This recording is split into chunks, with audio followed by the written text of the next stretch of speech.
Mga kababayan, lalong-lalo na sa mga OFW sa Dubai, Toronto at Sydney. Umiinit na naman ang politika sa Pilipinas. President Bongbong Marcos bukas daw sa dialogo sa pagitan ng Senado at Kamara.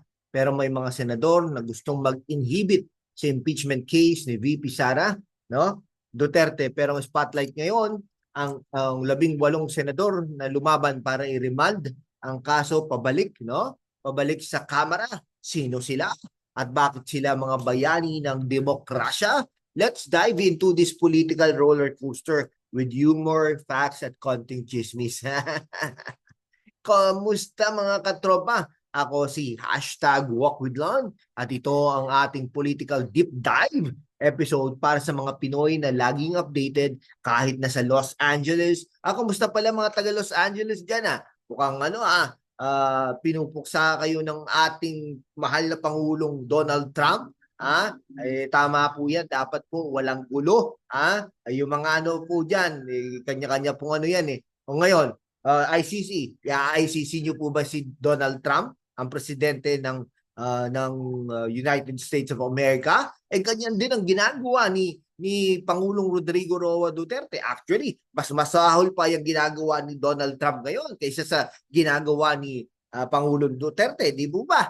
Kaya nga po dapat ganyan ang leader na mabokal, no? Binavokal niya. For example, patayin ng mga drug addict.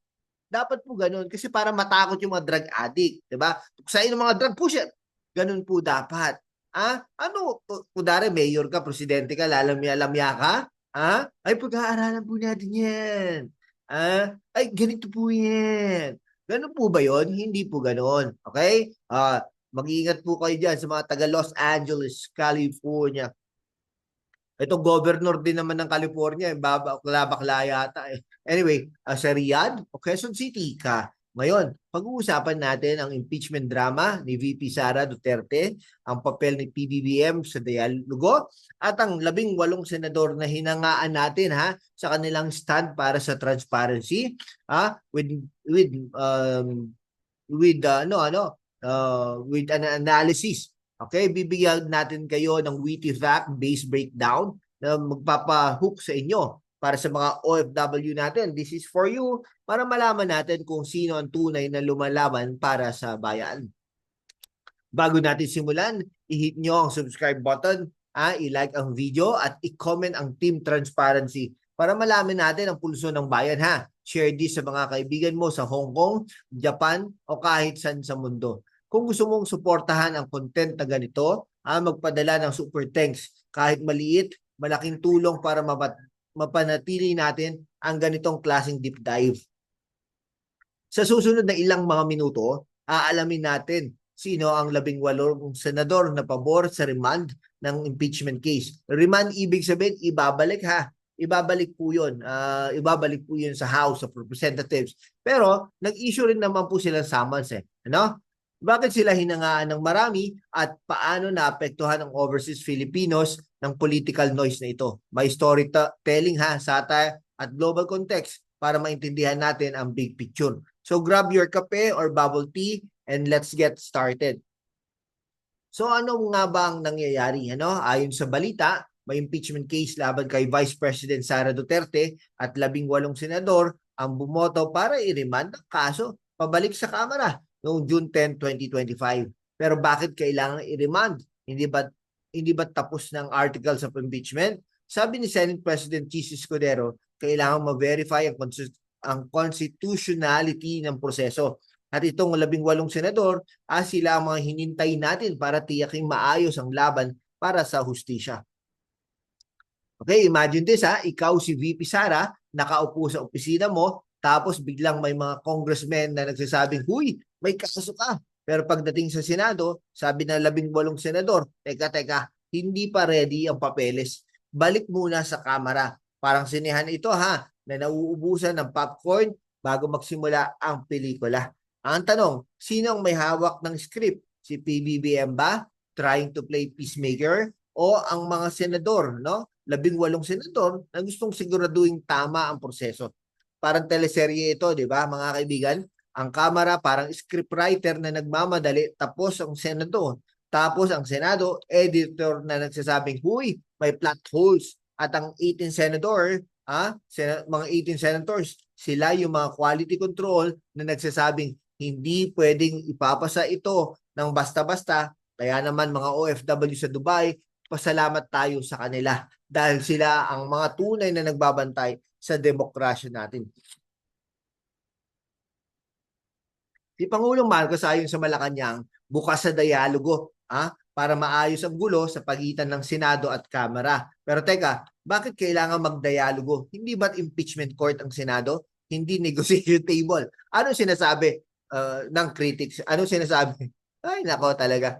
Para sa mga OFW sa Canada at UAE, let's put this in perspective. Sa ibang bansa tulad ng US, kapag may impeachment, diretso ang proseso. Walang ganitong dialogo muna, drama, no? Pero sa Pinas, parang palengke. Lahat gustong magmalaki ng gulay nila. Kaya naman ang tanong, is PBBM genuinely trying to bridge the gap or is this a way to control the narrative?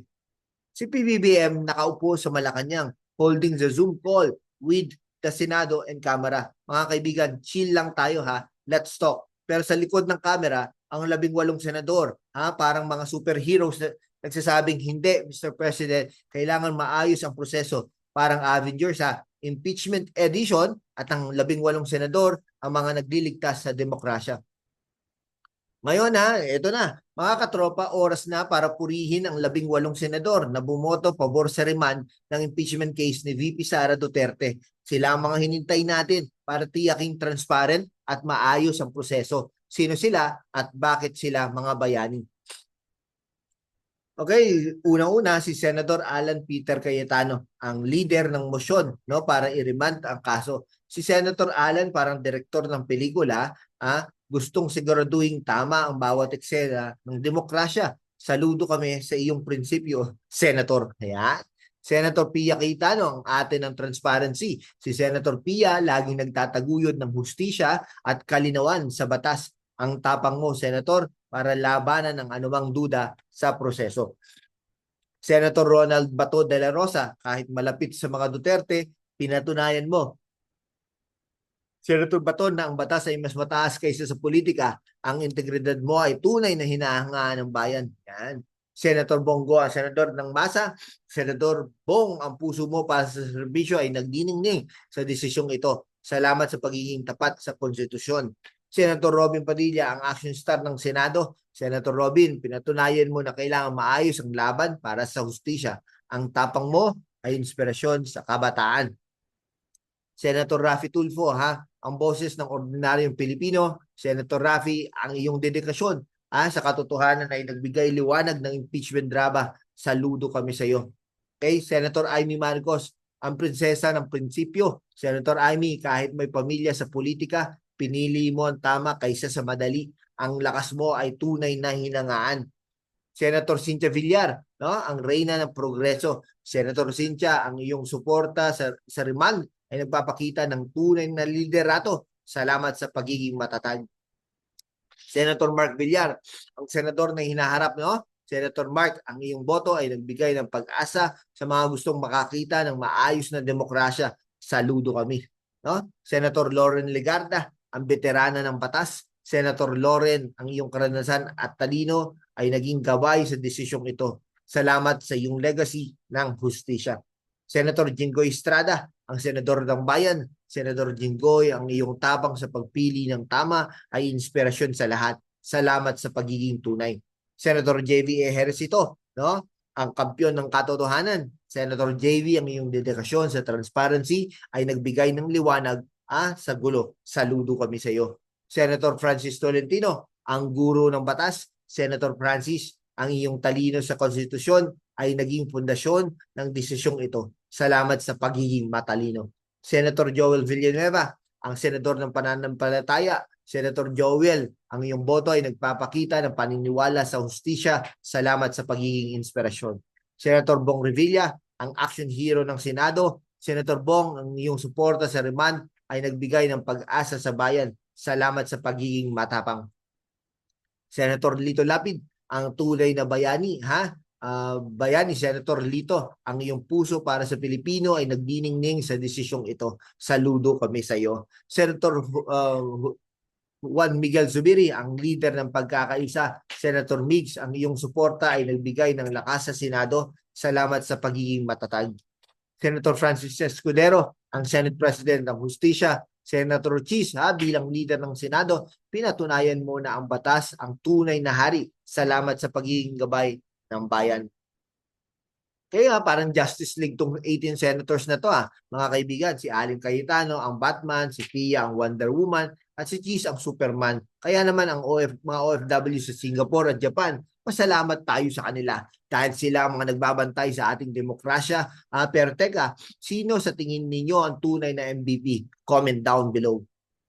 Yan. Para sa mga OFW sa Qatar, Australia at Italy, bakit mahalaga itong drama na ito? Simple, ang political stability ng Pinas ay direktang nakaka-epekto sa ekonomiya, remittances at opportunities natin. Ang 18 senators na sa kanilang desisyon ay nagbigay ng pag-asa para sa mas maayos na proseso. Sa UAE, halimbawa, kapag may political noise sa Pinas, nag-aalala ang mga investor. Resulta, mas konting trabaho, mas babagal ang growth. Ang remittances nyo, $37 billion noong 2024. Sustento ng maraming pamilya. Kung magulo ang gobyerno, baka magulo rin ang ekonomiya. Salamat sa 18 senador. May pag-asa tayong maayos ito. Isipin mo, ikaw si Juan, isang OFW sa Dubai, nagpapadala ka ng pera sa pamilya mo sa Cebu. Pero dahil sa political chaos, tumataas ang presyo ng bilihin. Ang desisyon ng 18 senador, hindi lang ito tungkol sa impeachment. Ito'y tungkol sa future ng pamilya mo, Kaya mahalagang purihin natin sila. Kaya ang 18 senador sa kanilang push for remand, sinasabing para sa transparency ito. Pero ang critics tulad ni Representative Franz Castro, sinasabi na baka may prinoprotektahan. Si PBBM sa kanyang call for dialogo, parang gusto niyang iwasan ang gulo. Pero ang tunay na bayani, ang 18 senador na nagbigay ng pag-asa sa bayan. So ano ang mga susunod, Will the impeachment push through or will it fizzle out? Will PBBM's dialogue save the day or is it just political chatro? At ang 18 senador, paano sila magpapatuloy bilang mga bantay ng demokrasya? Parang Survivor Philippines ito, Sino ang matitira sa island? Si VP Sara fighting for her political life? Ang 18 senador waving their remand flag or si PBBM trying to be the ultimate peacemaker? Pero teka, sa X may nagsasabing baka para lang ito sa 2028 elections, kaya mga kababayan, maghanda na ng popcorn. Sa totoo lang, the impeachment case is a test of our democracy. Kung i-dismiss ito ng Senado, baka sabihin ng critics na may cover-up. Kung i-remand, baka ma-delay ang hustisya. Pero salamat sa 18 senador, may pag-asa tayong makakita ng maayos na proseso. Para sa mga OFW sa Hong Kong, Canada at Saudi Arabia, let's keep our eyes open and hold our leaders accountable. Ayan mga katropa, mag-recap na tayo. Ang 18 senador, sina Cayetano, De La Rosa, Go, at iba pa. Kaya hindi na bumoto para i-remand ang impeachment case ni VP Sara Duterte para mas maayos ang proseso. Si PBBM bukas sa dialogo. Pero ang tunay na bayani, ang 18 senador na nagbigay ng pag-asa sa transparency. At ang mga gustong mag-inhibit, parang sila yung mga ayaw na maglaro sa political chessboard. Sa huli, ang tanong, sino ang tunay na lumalaban para sa bayan? Kung nagustuhan mo itong deep dive na ito, i-hit ang subscribe button at i-share sa mga kaibigan mo sa Makati, Davao o kahit sa Dubai. Comment down below din sino ang MVP sa 18 senador? Magpadala rin ng super thanks please para suportahan ang content na ganito.